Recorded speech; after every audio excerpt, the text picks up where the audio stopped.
लेकिन संकेत में मैं आपसे इतना ही कहना चाहता हूं कि लोकमान्य बाल गंगाधर तिलक का सपना हो या शहीद आजम भगत सिंह का सपना हो या महात्मा गांधी का सपना हो या अरविंदो घोष का सपना हो या हमारे देश में ऊधम सिंह का सपना हो। ऊधम सिंह का सपना क्या था आप सभी जानते हैं। हमारे भारत देश में एक अंग्रेज अधिकारी बहुत कुख्यात और बहुत क्रूर आ गया था जिसका नाम था डायर। अमृतसर में उसकी पोस्टिंग हो गई थी और उसने एक रॉलेट एक्ट नाम का कानून बना दिया था जिसमें नागरिकों के मूल अधिकार पूरी तरह से खत्म होने वाले थे और नागरिकों के मूल अधिकार खत्म होकर सब कुछ हमारी आजादी जो भी थोड़ी बहुत बची हुई थी वो अंग्रेजों के पास जाने वाली थी।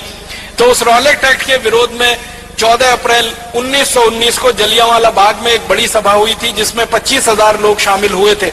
उस बड़ी सभा पर डायर ने अंधाधुंध गोलियां चलाई थी। आप अंदाजा लगा सकते हैं अगर आप में से किसी भाई ने और बहन ने पुलिस में नौकरी की हो या सेना में नौकरी की हो तो इस बात का अंदाजा उनको बहुत अच्छे से लगेगा।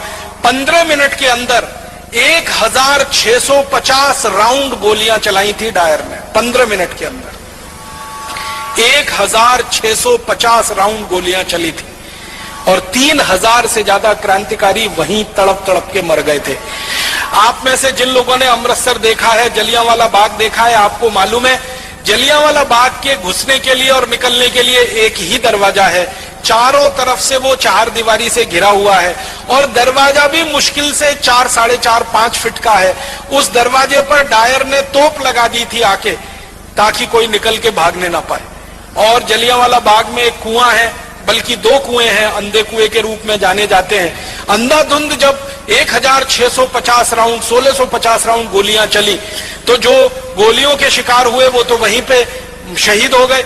जो बच गए उन्होंने जान बचाने के लिए कुओं में छलांग लगाई और कुआं लाशों से पट गया, मृत शरीरों से पट गया। और 15 मिनट तक अंधाधुंध गोलियां चलाकर हंसते हुए खिलखिलाते हुए डायर वहां से चला गया। रास्ते में जाते हुए अमृतसर की सड़कों के दोनों तरफ जो भी भारतीय नागरिक उसको मिला उनको गोलियां मारकर पीछे तोप के मुंह से रस्सी से बांधकर घसीट कर वो लेके गया था। इसका इनाम उसको अंग्रेजों की संसद की तरफ से मिला था, शाबाशी मिली थी, उसकी पदोन्नति हुई थी, उसका प्रमोशन हुआ था और उसको भारत से लंदन भेज दिया गया था और बड़े ओहदे पर। ऊधम सिंह उसी हत्याकांड के समय लोगों के बीच में शामिल थे और आप जानते हैं कि उनकी उम्र मुश्किल से उस समय 11-12 साल की हुआ करती थी।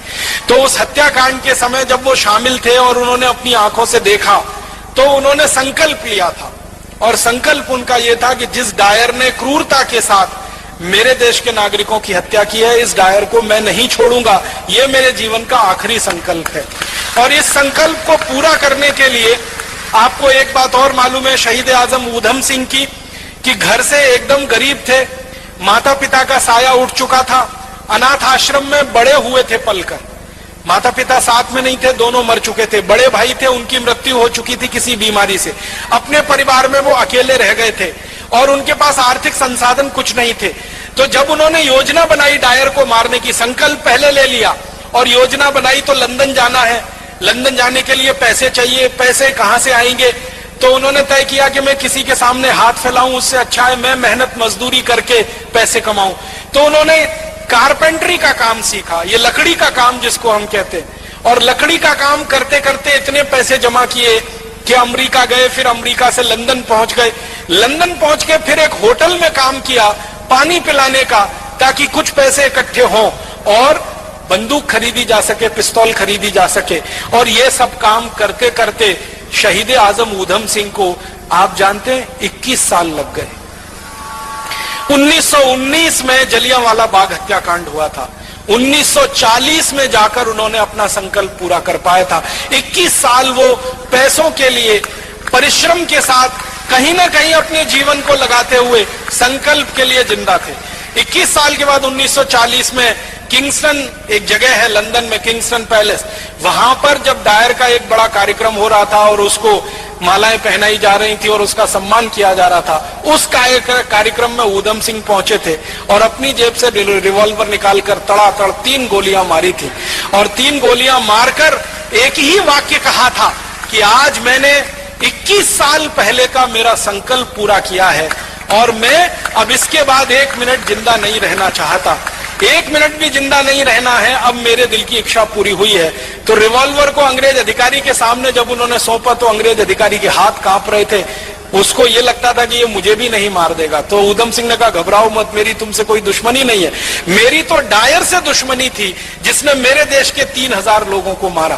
क्रांतिकारियों का इतना ऊंचा आदर्श कि जो संकल्प लिया है उसी की पूर्ति के लिए जीवन लगा देना है, उसमें 10 साल लगे, 15 साल लगे, 20 साल लगे, 21 साल लगे, ये शहीद आजम ऊधम सिंह से सीख को मार दिया है, इसलिए इसको इनाम मिलना चाहिए। तो इनाम दिया गया था डायर को, और जिस समारोह में, जिस जलसे में डायर को यह इनाम दिया जा रहा था, उसकी स्तुति गान किया जा रहा था, उसकी प्रशंसाएं की जा रही थी, उसी भरी मीटिंग में ऊधम सिंह बैठा हुआ था।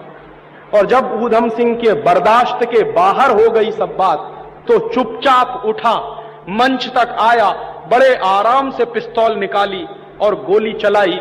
डायर वहीं ढेर हो गया। और जब डायर ढेर हो गया तो अंग्रेजी पुलिस का एक सुपरिंटेंडेंट दरवाजे पर खड़ा था, उसके हाथ कांप गए कि एक हिंदुस्तानी नौजवान में इतनी हिम्मत कि भरी हुई सभा में से उठकर बड़े आराम से आया और मंच पर गोली चलाकर आराम से चला गया। ऊधम सिंह ने उस सुपरिंटेंडेंट को कहा कि मुझे गिरफ्तार करो, तो सुपरिंटेंडेंट भौचक्का होकर उसके मुंह की तरफ देखने लगा। उसकी हिम्मत नहीं हुई ऊधम सिंह को पकड़ने की। बाद में ऊधम सिंह को लगा कि यह आदमी डर गया है, तो उसने अपनी रिवॉल्वर फेंक दी हाथ में से, कहा कि अब तो गिरफ्तार करो। तो डरते डरते उसने ऊधम सिंह के हाथ में हथकड़ी लगाई, पुलिस सुपरिंटेंडेंट ने, और ऊधम सिंह ने कहा कि चलो, मुझे न्यायालय में ले चलो, कोर्ट में ले चलो। कोर्ट में ले गए ऊधम सिंह को, और अंग्रेजों के लंदन के न्यायालय में ऊधम सिंह को कटघरे में खड़ा किया। तो न्यायाधीश ने जो सबसे पहला प्रश्न किया ऊधम सिंह से, वो क्या था? न्यायाधीश ने प्रश्न किया कि ऊधम सिंह, तुम चाहते तो डायर की हत्या करने के बाद भाग सकते थे, तुम्हारे पास पूरा मौका था। तो ऊधम सिंह ने जवाब क्या दिया कि जज साहब, हिंदुस्तान की जिस माटी से मैं पैदा हुआ हूं, उस माटी में लोग पीठ दिखाकर नहीं भागा करते, जरूरत पड़ने पर सीने पर गोली खाते, पीठ दिखाकर नहीं भागा करते। तो जज आश्चर्य में पड़ गया। जज ने फिर दूसरा प्रश्न किया कि ऊधम सिंह, अगर तुम भाग जाते और हिंदुस्तान चले जाते तो तुम अपने जैसे सैकड़ों ऊधम सिंह पैदा कर सकते थे।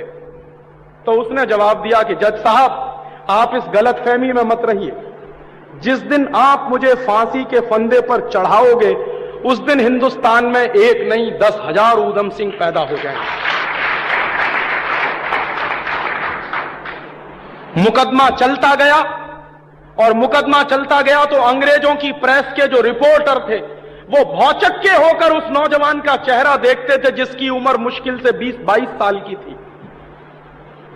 और अंग्रेजों के जज के हाथ कांप गए थे उस लड़के को फांसी का ऑर्डर सुनाने के लिए। और उस लड़के ने कहा था कि बिल्कुल परेशान मत होइए, मेरी फांसी लगाने के लिए आपको जल्लाद बुलाने की जरूरत नहीं पड़ेगी, मैं खुद अपने हाथों से फांसी का फंदा चढ़ाऊंगा।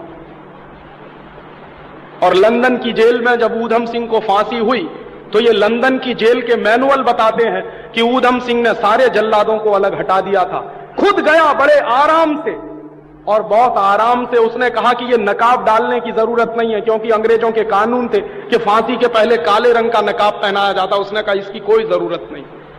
बहुत आराम से खुद फांसी का फंदा उसने गले में लटकाया और झूल गया। ऐसे नौजवान को रानी माफ करेगी क्या? ऐसे नौजवान की शहादत का कोई मूल्य हो सकता है क्या? और ऐसे नौजवान की शहादत की जमीन है अमृतसर का जलियांवाला बाग, और उस जलियांवाला बाग में ऐसी रानी के खराब और अपवित्र कदमों का हिंदुस्तान की सरकार के द्वारा वहां पहुंचाया जाना